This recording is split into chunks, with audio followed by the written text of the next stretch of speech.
And welcome back, folks, to the inaugural Chair League match for the season. This is week 1, and we're going to be casting... oh, darn it, I lost it already. Territorial Pissing and early Bedtime Fogeys tonight. And as with me, as always, is my co-caster, New Type.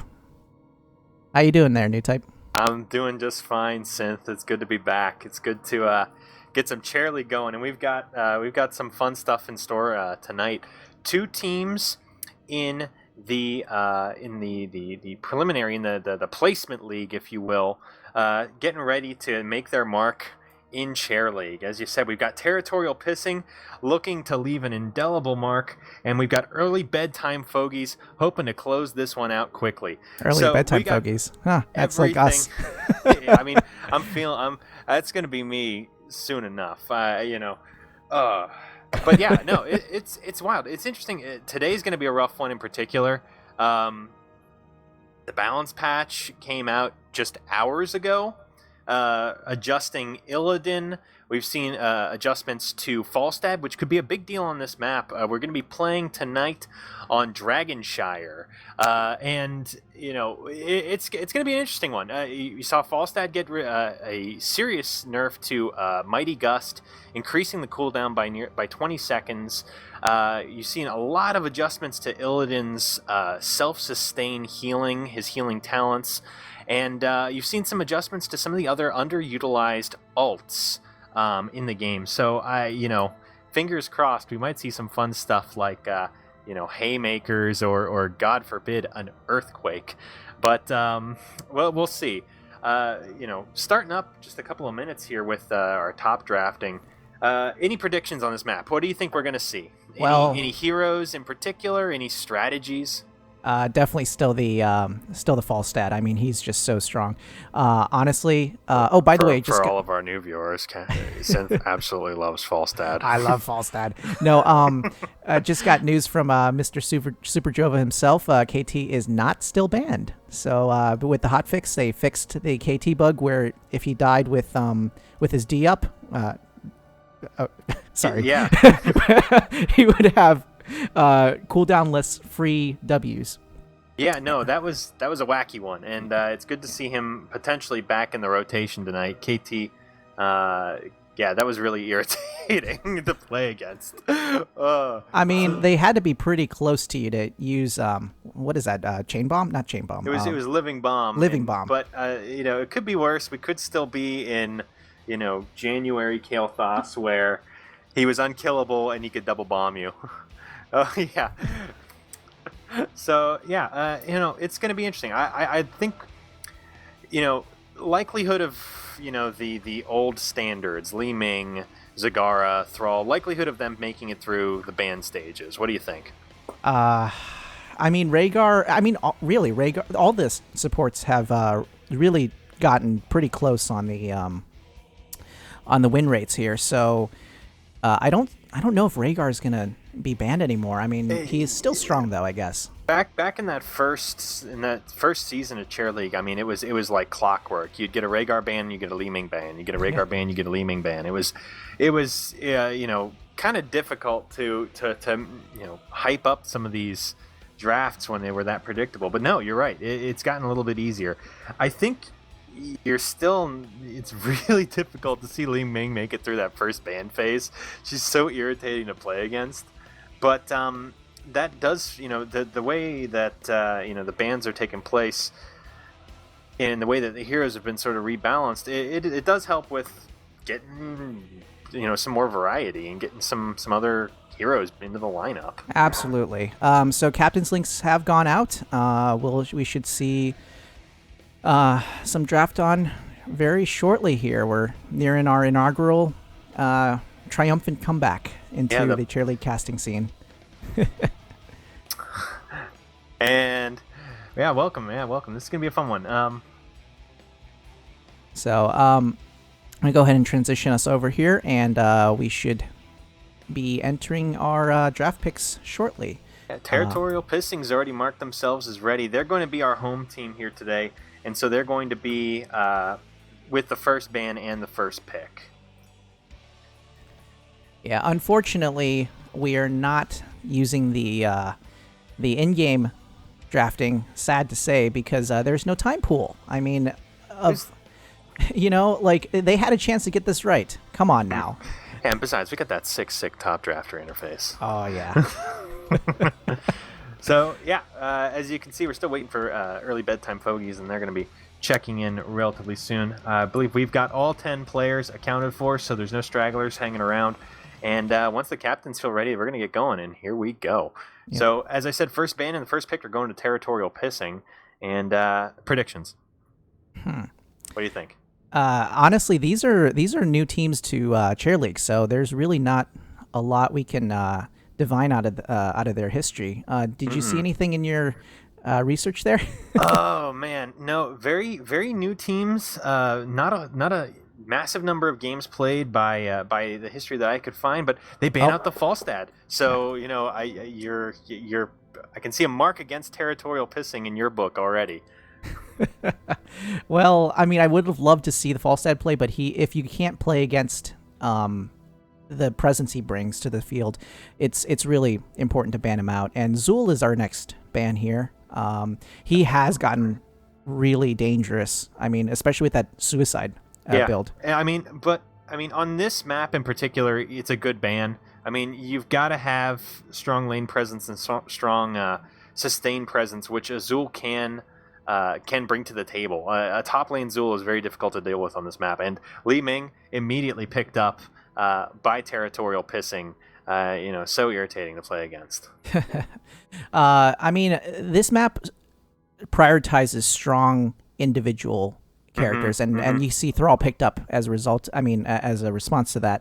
I mean, Thrall is by far one of the best solo laners, and oh my gosh, this draft is just flying by here. And it's looking pretty standard for this map. And we got Zagara, Thrall, Li Ming, Jaina, and Rhaegar. I mean, this is sort of classic Dragon Shire. Yeah. Do you think we'll see a Nidus build? I love the off meta builds. I'll be honest with you. It was fun to play with on the PTR, but God, that Nidus Worm is so useful. Well, let's see what the bans go with. Neither team's picked the tank yet, so we'll see what they decide with. Illidan is banned out by early bedtime fogies, just getting that whole thing right off the table immediately here. And that's smart, because with Rhaegar, I mean, Rhaegar's lightning shield is still dangerous, and if you're gonna try to protect your backline, you're gonna want to definitely ban out Illidan or any of the divers, really. And Greymane is banned out in response here. So, any ideas on what kind of play they were trying to avoid here? Well, I mean, very dangerous divers. So far, neither team's picked a tank, so it's hard to tell, what sort of front line they're hoping to build. We're seeing Karazim Tassadar picked up by early bedtime fogies, which interesting. If we're gonna see, are we gonna see damage Karazim? Well, we tried this the other night, and it did not end very well, did it? But Territorial Pissing with their last two picks. I mean, we're going to see at least a tank out of this, and potentially a second frontliner to help deal with the Thrall and the Karazim that are going to be pushing forward, on their lines. We see a Raynor picked up, and so there's. Yeah, Raynor's still pretty strong, even after the Tychus changes. I mean, because Tychus was really Raynor's big counterpart. They compete for the same sort of slot, and Dahaka is beautiful. Picked up. All right, so Dahaka getting a lot of picks. Hopefully, with Li Ming to help set the resets and get a lot of the damage out the door. Early bedtime fogies left with their choice on the tank. Who's it going to be? There aren't very many stuns. There's a couple. Dahaka, Raynor if he talents into it, and potentially the Zagara. Muradin goes with it. Okay. Yeah, I mean, it's Muradin's still all reliable there. I mean, yeah.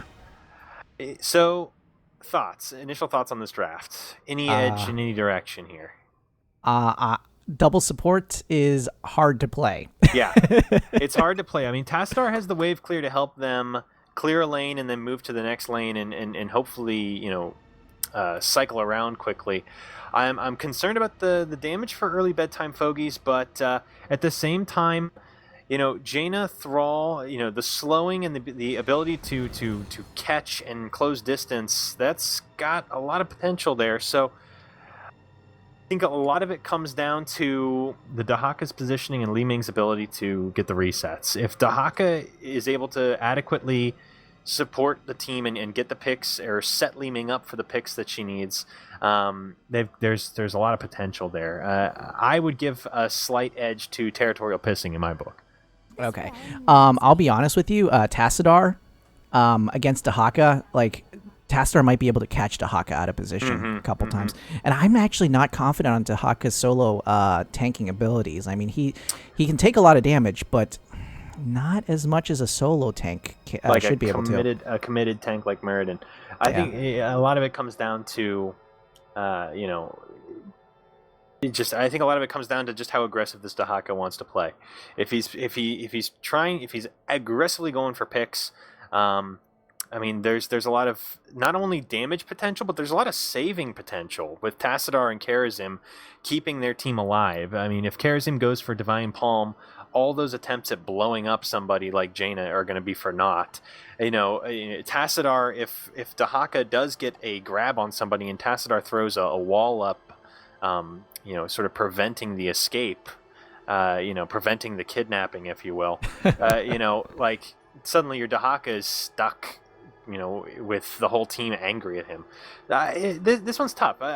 This is going to come down to the play of those two supports. I'm curious if one of them if they're going to go for a half damage, half support role, or if they're going to go with more cookie cutter builds and just pure support roles for the both of them. I think with this setup, you have to either put Karazim in a damage role or put Tassadar in a more damage focused role. I mean, both of them can do some damage, quite a bit, in fact. So we'll have to see. I mean, I wonder if Karazim will be the main healer on. Well, actually, Karazim is the main healer. Tassadar does not do well as a solo healer.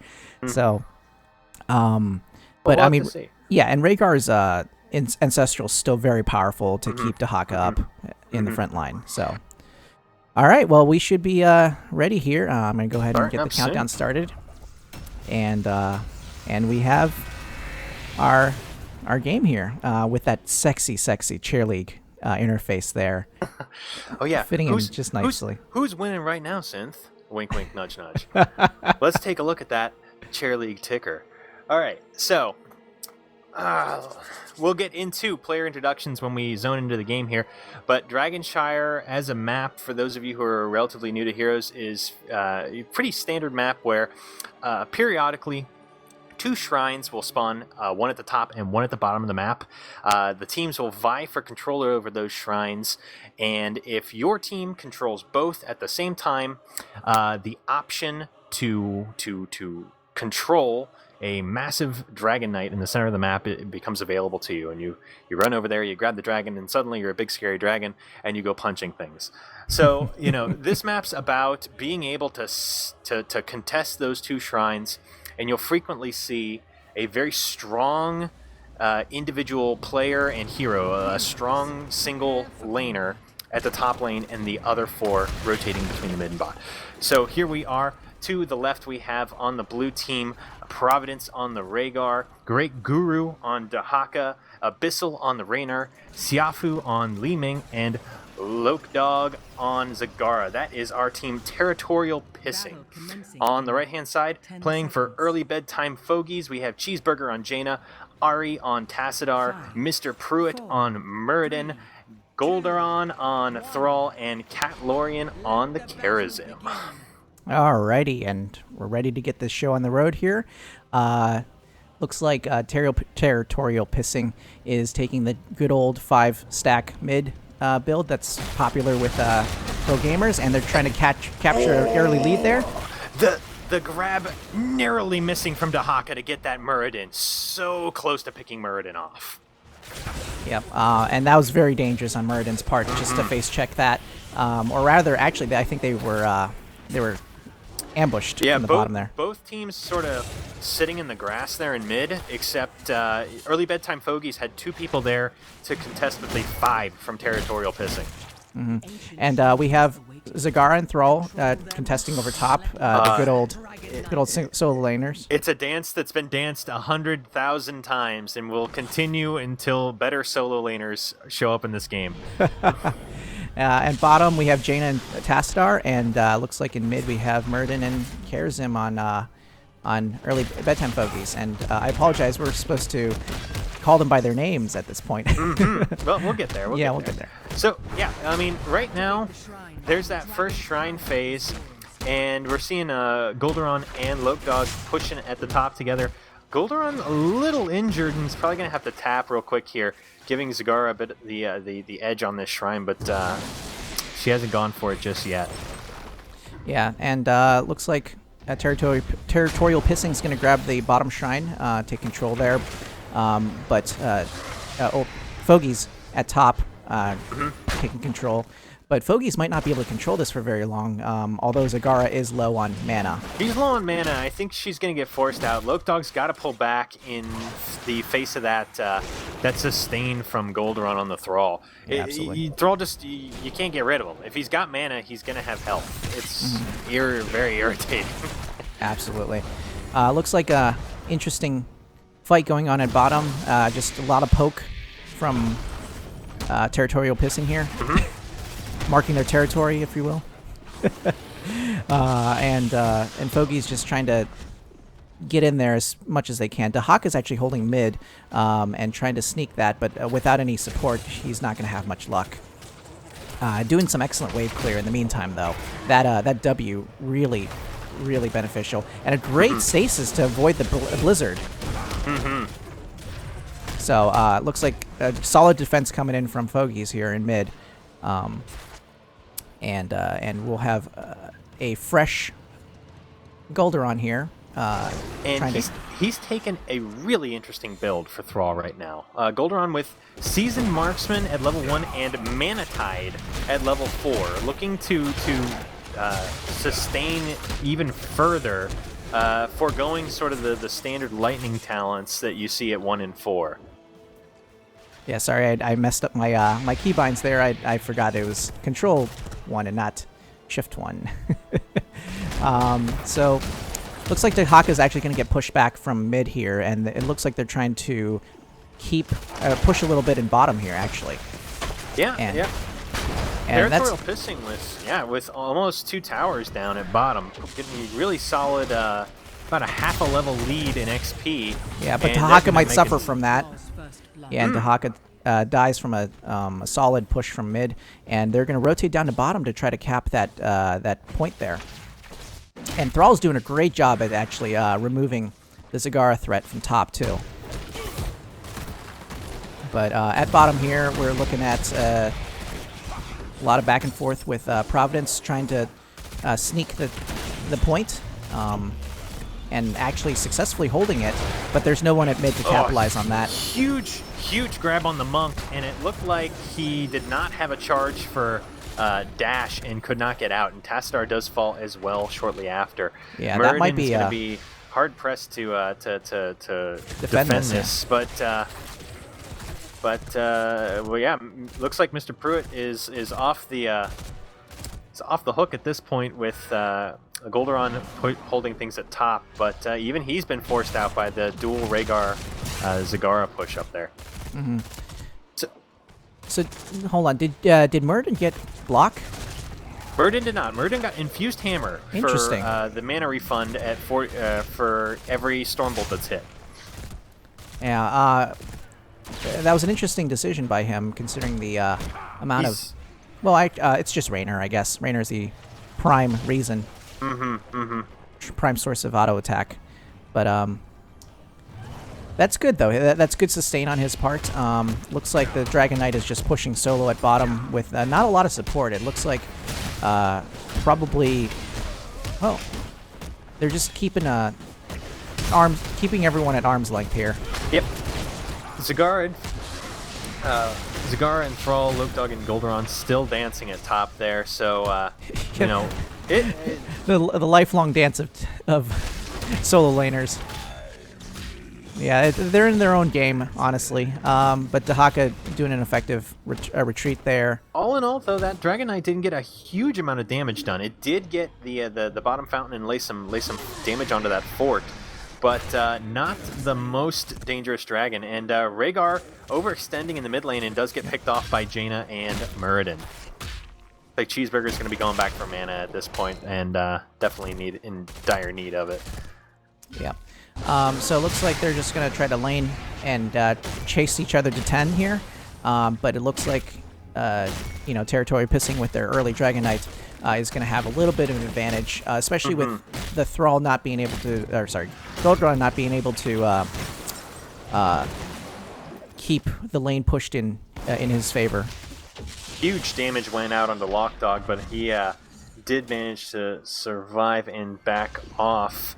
Jaina's still sort of in the neighborhood, clearing up some of that creep, though. Yeah. So looking at the rotations here, it looks like they're really pushing hard at bottom here, and that's really a smart move because taking out that drink at bottom means that they can hold bottom much more effectively. And I mean, they had vision of Tassadar and Jaina in the top lane, so it made perfect sense to put the pressure on at bottom.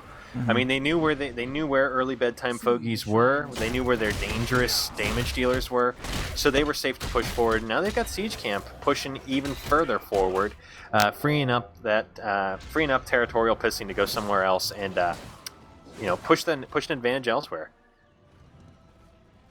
Yeah, and so it looks like they're trying to position a little bit, try to get sight. Li Ming dancing around Muradin, but did Li Ming just bait a team fight out of Bedtime Fogeys? Oh, nope, no, they did not. Yep.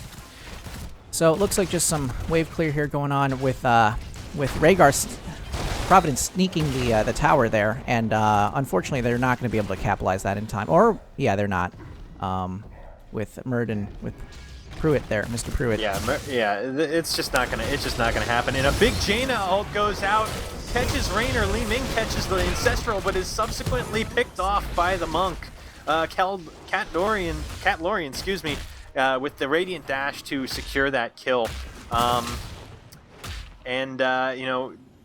Zagara and Dahaka are pushed a little bit forward, pulling back now so that they don't get rotated on. Definitely a good idea, given the result of that last scrap that they were in. Well, Fogeys went in as a four-man, and a 4v3 is just never a good situation. And actually, Zagara's in a little bit of a dangerous situation as well, with the same 4 roaming crew there, rotating down to bottom to capture that. However, Rhaegar might be able to sneak top in time. We'll see. Pruitt goes in, misses the Stormbolt, and in that time, it looks like Providence and company were able to take the shrine at top. So we're dancing around from one shrine to another. No Dragon Knight, no second Dragon Knight yet. So, yeah, Mr. Pruitt is doing a great job at defending mid here. However, with a Li Ming in tow, it's not, well, it was effectively nullified from the bottom capture, luckily. Otherwise, I don't think Muradin would have been able to handle that 2v1 there. But looks like they're putting some pressure at top while it's undefended by Fogeys. And a lot of hurt people at bottom, and yeah, that's the problem with that monk there. They'll be able to eventually, heal themselves back up. But yeah, Jaina with no mana, that's not a good spot for Jaina to be in. No, but Zagara gets picked up by the Thrall rooted, but has to burn Maw in retaliation to survive. That was a close one for Zagara. Absolutely, yeah. Zagara's playing a dangerous game here with Thrall. The Eternal Dance of Death just continuing onward. Yeah, the tempo's picking up down there, and the push at top is being almost completely ignored by early Bedtime Fogeys, and that's fort number 2 going in favor of Territorial pissing. They're chipping away at Fogeys as they commit, all these resources to Zagara, all these resources to Dahaka in middle.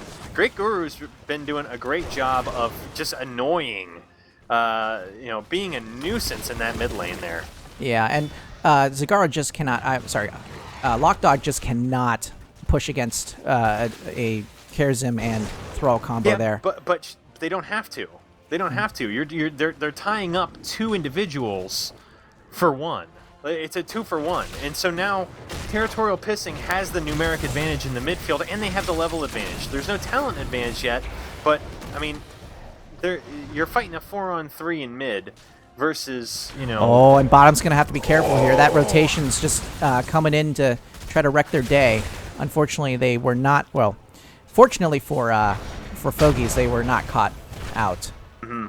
But that rotation going back to mid here, and looks like Territorial Pissing is trying to keep their... Yeah, they're getting aggressive here in mid. They have a dragon.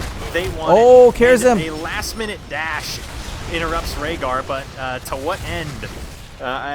This may just be delaying the inevitable, but I stand corrected. Cheeseburger with the ninja save at top. Dahaka is up there now, though, and it's very likely that... that Dragon Knight's going to go in Territorial Pissing's favor. Yeah, like you said, it was just delaying the inevitable there, especially with Dahaka's Brush Stalker ability. His ability to just, teleport right into that brush there. And, very neat to see it used in that way. Getting instead of like an aggressive ganking move, we got to see it as a point securing method. I'm certain as Dahaka sees more play, more teams will get a bit more accustomed to that, but a big Sundering goes out by Thrall that misses nearly everyone. Ineffective, unfortunately, for Golderon. And now they got to play around that. That's an ult that didn't quite get the value that they were looking for. Yeah, and Fogeys is going to lose that keep because with the dragon at 12 minutes, that's pretty much a guaranteed lost keep. Yeah, that's. I mean, that fort does go down. Fort. And they're just gonna lay down some fire and back it up. They've got 2% health left at the moment, and just under 30 seconds of playtime left with the dragon. Yep. Muradin jumps in though, and that jump's gonna be on cooldown while they continue to scrap. A big Jaina ult hits 3. Dahaka ducks the ensuing follow up though. Yeah, I thought I saw a cleanse go down on Zagara right after she popped out of the Dragon Knight there, and that was really effectively done. Because honestly, cleanse is a hard ability to hit, especially after the changes. I mean, the timing it is the mark of a good support, and the fact that Rhaegar felt confident enough to take cleanse at 7. I mean, you've got the Thrall Sundering, you've got the Jaina slows, you've got Muradin's Stormbolt. There are a fair number of reasons to take cleanse on this against this composition, so it was a very well played from the Rhaegar there. Yep, and they're just Territorial Pissing's just trying to take control of the map here and painting it blue, and very effectively, mind you, with Raynor going up to solo the top camp with the rest of the team taking the bottom one, and that's... It's a 5-on-4 right now. Raynor's a little late to the party. There's potential here for Fogeys to do some damage. Big Sundering goes out. Dahaka caught by the root, and Muradin goes into the maw. Jaina walked literally right through it, interestingly enough. And it looks like no kills for either team here. And Raynor is able to catch up with his group. Abyssal sort of off-laning during that the instigation of that team fight. Yep. So they're going up to clear the Merc camp there, not a surprise. And Zagara soloing the one last Merc camp available on the map there. Mm-hmm. But interesting choice to rotate as a 5 group there in mid, especially during this phase. Probably smart, but at the same time, they probably could have pushed their luck a little bit and actually, moved down and up, especially with Tastor's sight. Mm-hmm. They could have checked to see if their towers, the shrines were populated or not. So just looking at sheer hero damage, our initial sort of prediction is coming true somewhat. The hero damage from Territorial Pissing is starting to outpace early Bedtime Fogeys, and that double support composition, while keeping their team alive, isn't securing them the kills that they might need to maintain map presence. And they're moving right now to cap the top shrine, hope quickly before Great Guru gets the Dragon Knight in mid. Yeah, and just in time. barely gets it. Yeah. That was a great choice to move as a 5, because I don't know if you noticed that there was a setup. There was an ambush setup in mid from Territorial Pissing, and they just walked right around it. So very, very smart move by Fogeys there. You know, early bedtime or not, they got some wisdom behind that that age group. Yeah, and look at this pincer movement here. Wow, that was a great pinch. On the middle here, and we'll see if that pays off for them. Yeah, but the Li Ming flank secures a kill on Mr. Pruitt, and with no tank, early Bedtime Fogeys folds and needs to retreat. Yeah, the positioning was great on that, but I think the execution just did not quite meet. Well, I mean, the Sundering initiation was good, but after that you saw the focus firing sort of split up. Thrall went after the Dahaka, whereas the rest of the team went after other characters. And then when the Li Ming came in, actually from the southeast section there, Muradin was immediately picked off in a disintegrate volley. So, yeah, following Muradin's loss, following Muradin's fall, you just have to turn around at that point. It's just too dangerous to stay in the team fight. Do you agree with that push in mid instead of grabbing the Dragon Knight there? Because they really had a chance to just grab the Dragon Knight, just turn around, grab it, and then push with the Dragon Knight there. I mean, you had a couple kills. I mean, when blood's in the water, it's hard to turn away. It really is. I don't fault them for getting aggressive there and pushing. I mean, it just happens when you smell it. When you smell it in the water, you want it. Are you equating people with sharks? I am a shark. Yes. Is this Shark Week? This is Here's the Shark. Well, Heroes of the Shark here is bringing a very interesting push from top here as a 5-man group, and with Fogeys going down to bottom to try to grab the bottom camp. It looks like, although. Well, both teams at this point are doing an excellent job of sticking together. This is the point in the game where having that one guy or gal go off and do that one thing on their own will be disastrous. And right now, you got to be careful. I mean, Territorial Pissing make a huge push forward. Probably going to get this middle keep here with zero response from Fogeys. They're going to let that one go and just continue a push through bottom here. I don't know if camps, and they're gonna push. I don't know if Fogeys can do a base race right now. That's a dangerous concept. But Territorial Pissing, knowing where they are with after that camp, is pulling back to see if they can pincer it, and a very smart move by Fogeys to all back. And try to clean up the mess that was left behind there. I mean, right now, if you're Fogeys, you can get that bruiser camp, and it looks like that's what Muradin is doing right now.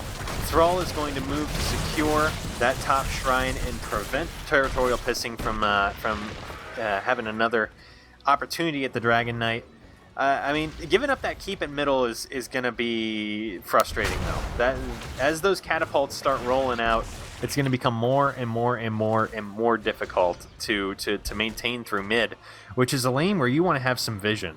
You want minions in that lane to show you, okay, who's camped out at the Dragon Knight, who's poised to take the Dragon Knight. And, right now, Fogeys is securing that upper push, making sure that those bruisers get as much value as possible, and Territorial Pissing repeating another push, this time going for the bottom. And now Fogeys has caught up. Thrall just a little bit late to the party, but he's up there now, and now it's time to push them out. Territorial Pissing, getting that front wall and running wisely so. That's when you want to turn. You get a couple free structures and you bail. It looks like they're just trying to defend that point there. A lot of posturing right now, and it looks like they're just going to try to clear the lane. They are on equal talent tiers right now, so the match. I mean, they could take a match, but yeah, this is where it gets dangerous. This is where, if you're behind, it's it's not the end of the world right now. I mean, you can pick off some people, and suddenly that keep becomes suddenly that keep becomes less of an eyesore. You get your own keep, you knock your own buildings down, and that Merc camp on top really doing a number. It might actually take down this keep or this fort probably. Fort, yeah. But we'll see. All of there it is. All of the alts are still available, and no one's used one preemptively yet. Nothing's on cooldown. And it looks like takes a huge hit, but survives via an ancestral healing.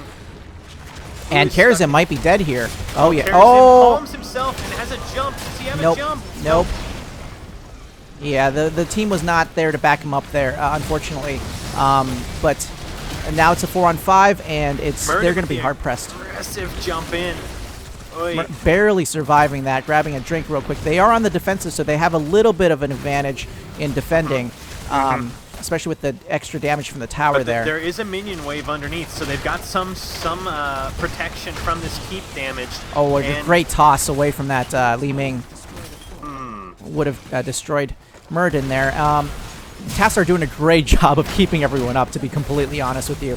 That is a very scary concept there to try to solo defend against a 5-man push against the opposing team. Yeah, Fogeys really bruised right now. They have to back up and top off in the Hull of Storms here. Yeah, it's just a little too damaged right now. Yeah, smart move by Territorial, pissing to back off a little bit, take the Dragon Knight, and push with the Dragon Knight. So this is a second push here, and this one without as many ults from everyone.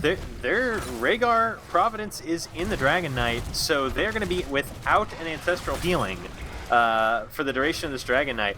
Now Territorial Pissing might not need it. But, yeah, they're going to try to end the game right here.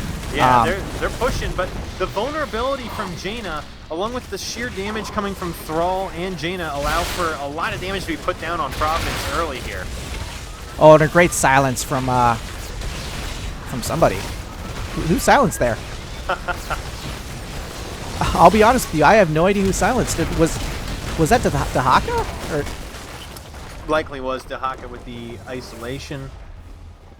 And that is the end of the game. Territorial Pissing locking this one away and securing their first Chair League win against early Bedtime Fogeys. Yeah, that was excellent play from all sides there.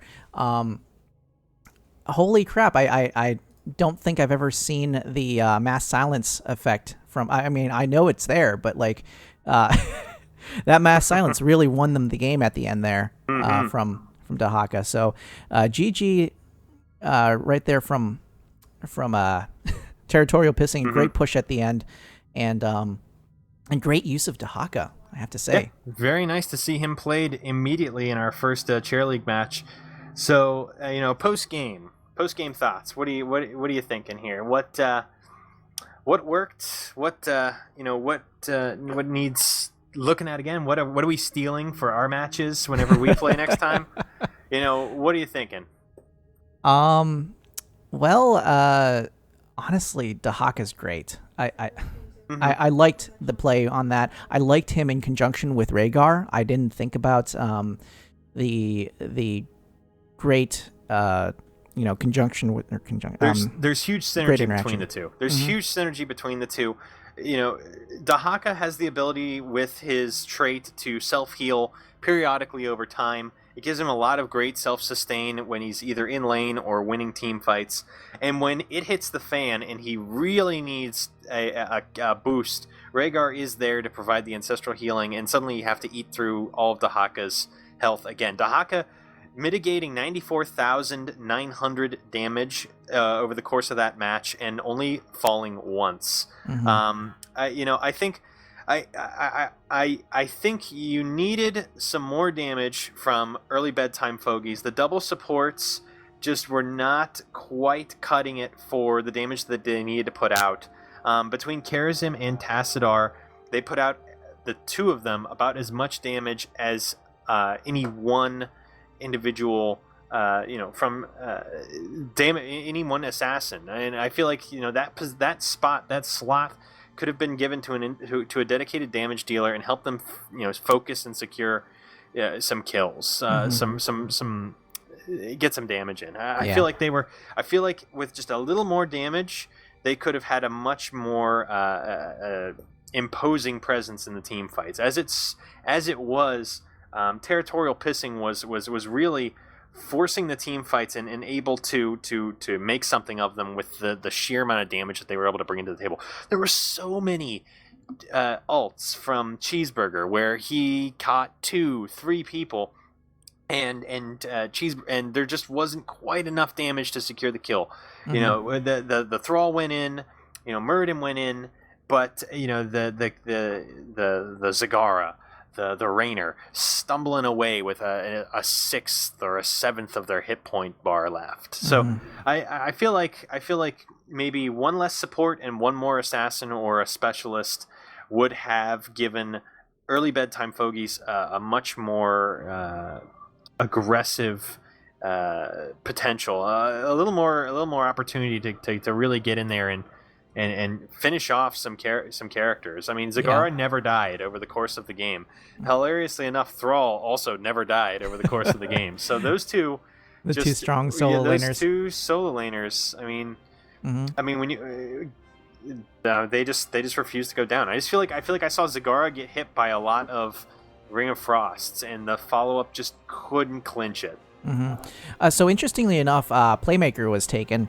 Haymaker, Playmaker. I thought I saw a couple of those. I can understand it if you're in a situation where you have a ton of support and healing, that you feel that you don't need Avatar. The stun meta's gone though. Like that's the thing. It's it's not gone, but it's been vastly reduced. And honestly, the extra health might have saved Muradin on a couple of those engages, especially that one pinch that was. They were lining themselves up so nicely, but Muradin just got evaporated. I mean, he was just gone. They had a ton of damage. Like Territorial Pissing had a ton of damage to deal with Muradin. They had a Rainer for that percentage-based, giant killer style damage. Did he take it? He did. They had Li Ming with a huge amount of just overall damage. You had Zagara for that single target focus with Hunter Killer. They had a lot of damage. And they had Li Ming. Li Ming by herself is like a literal metric crap ton of damage. At the end of the day, I think Territorial Pissing had a really strong draft on this one. They clearly had an idea of what they wanted to do with this. Get the Dahaka pulls, set up Li Ming. The Zagara, the play from Lockdog to stay alive and soak those lanes was really quite good. That's what it was. Oh my gosh! So Dahaka got contagion at 20. I saw that mass silence and I was like, what is going on here? There is no Sylvanas on this team. That's surprising because I usually see when I'm playing against or with a Dahaka, who's trying to be the solo tank. You usually see, Heart and Shield at 20. That damage mitigation. Yeah. Although they were winning. To be completely honest with you, Pissing. But they were winning. Yeah, but you still at 20, post 20 is when things get really dangerous. You can't afford to be too cocky post 20 because suddenly you die and now you've got a minute of free time to check on your Twitter account while everything gets reset. Well played from both teams. There was some really solid play, from the laners. There was, some really, really, really nice work from Cheeseburger and company on those on early Bedtime Fogeys. Unfortunately, there's only one winner every night, and tonight it's going to have to go to Territorial Pissing. Yep, marking their territory. Oh, jeez. I had to get that last one out there. Yeah. All right. We're gonna take a quick break here. And we'll, in about 10 minutes actually, we'll have our next. We'll be back to start our next match. It's gonna be I was looking over to my Chair League overlay, but it's suddenly the Super Jova logo. There it is. We only ever play against AI and Bang Bang. So we'll be back shortly, folks. I think I need to update my overlay, though, so I'm going to do that for now.